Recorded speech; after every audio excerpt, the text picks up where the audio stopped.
What is happening, YouTube? So, the Clippers, they just continue to keep rolling and rolling and rolling.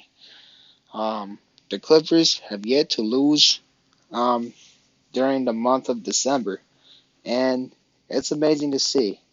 The Clippers, they started off as having a terrible start. Some people are already writing them off to be like first round exits and all that. But one thing that Harden said was once we find things out, things gonna be scary. And turns out Harden is right. Sometimes you just need the chemistry. When when you make a trade and you're trying to like get used to each other, things are not gonna go perfect. That's just part of the game. If you were to play basketball with in the pickup game, and they're very talented players, but you never played with them, you never seen them, you never played with them before. Of course, you're gonna mess up. Um, Things are not gonna be perfect. So that's kind of like the analogy of how the Clippers are. Um, People are so happy when the Clippers are struggling, but now things are getting quiet.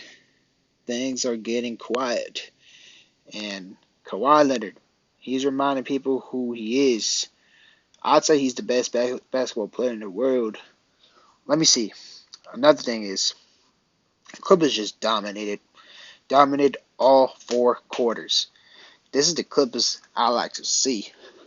Usually, in order to beat the Clippers, um, you would pretty much essentially have to beat the to have a strong first half because the Clippers, they're in a way they're a second half team.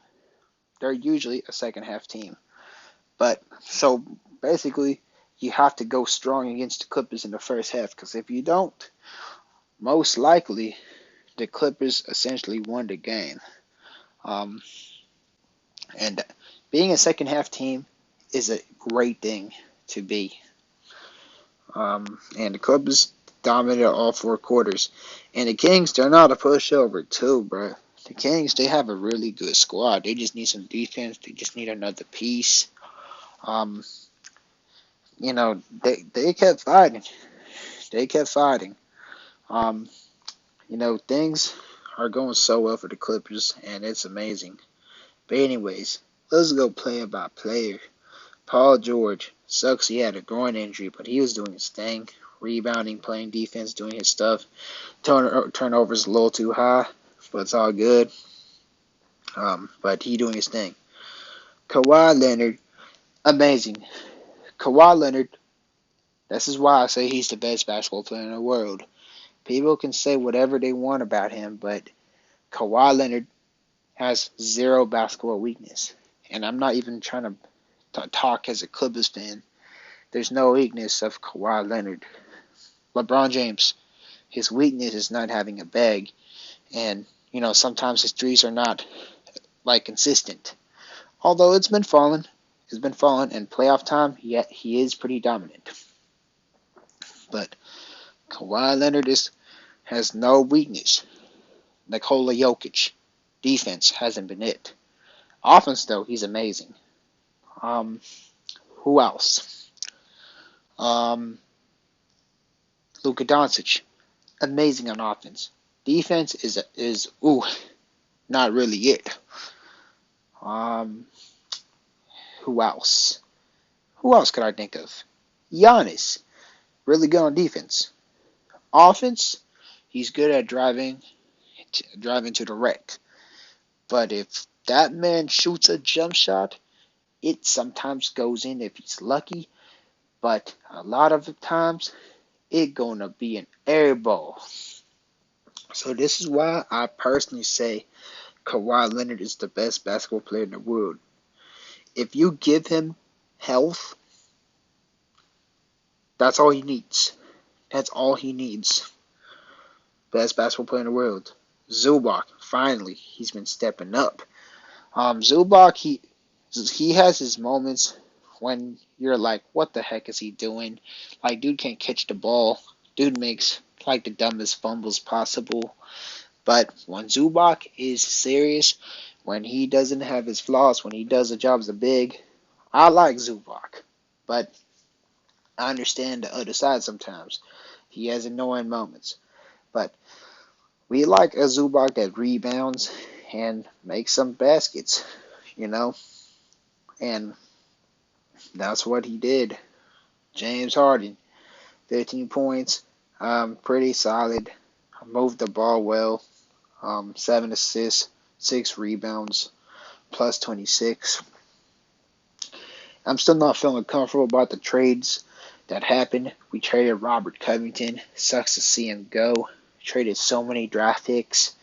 And, as a draft-minded person, I don't really like trading a bunch of draft picks, but I'm going to try to enjoy the season as much as possible. Terrence Mann. Terrence Mann, this is going to be a really interesting subject. A lot of people like to laugh at the Clippers fans who say Terrence Mann's untouchable, but they need to understand this is not NBA 2K. I'm aware that Terrence Mann is not going to be a superstar. I'm aware that he's not a future. He's not going to be the quote unquote long-term future. But the reason why I think Terrence Mann is quote unquote untouchable in most situations is because he's a glue guy. A glue guy is a guy who does whatever it takes to help the team, without being like a crazy star. He plays defense. He rebounds. He can shoot. He slash. He does whatever you want, like a dirty work. You know what I'm saying? And so this is why Terrence Mann is should not be traded in a lot of situations. Now, if there's like a younger star, a younger healthy star, then go ahead, sure. But if it's for like an older star, I definitely not gonna trade him. And I don't even think he's 100% untouchable. I'm more of a Brandon Boston Jr. guy. Now, Brandon Boston Jr., definitely don't trade him. I definitely won't trade him unless you're getting like a generational young star like a Luka Doncic or a Wembanyama or probably some crazy prospect. But 95% of the times, I'm not trading Brandon Boston Jr. Terrence Mann, if it's for like another role player, like a really young role player, maybe like an OG Anunoby, okay, sure. But I definitely would not trade Terrence Mann for any of the big names or the stars. Absolutely not. And at least Clippers fans, they understand that. And the people who be laughing at them, you got to learn it's not NBA 2K. I'm sure back in 2014, 2015, people were probably doing the same thing about, Draymond Green. Draymond Green, he may not be a superstar, but he does the dirty work. Rebounds, play defense, and all that. He's a wild one, though. He makes dirty plays. Terrence Mann, he doesn't do it. But would you trade Draymond Green for, like, let's just say, a guy like Kevin Love or I'm trying to think of like a fading star at that time. But would you do that? Absolutely not. Um, sure, the other guy might be, a lot better, but Draymond, he does the dirty work. Like, let's just say, would you trade Terrence Mann for like a Damian Lillard or like a DeMar DeRozan or a Zach LaVine or Bradley Beal? Absolutely not. Because while the other players, or LeBron James, because the other players, they they're they're definitely better skill wise. Um, but Terrence Mann, he brings what the team needs, and the other guys, they're aging. So pretty much, you're only getting for like what this year and next year, and we already have all the stars anyways. But I'm just talking about before, like about the Harden trade, Terrence Mann for Harden. That's not a good move. And While the Clippers didn't do that, they did. The other bad thing is trading a lot of draft picks, but that's another topic. So that's my personal opinion on why it's okay to think Terrence Mann is quote unquote untouchable, because it's not always perfect to have all the all stars on your team. You need to have a balance. Daniel Tice, solid backup big. Despite me being really critical of Lawrence Frank, um, he did bring in Daniel Tice, and that is a huge acquisition for us. He brings what we need.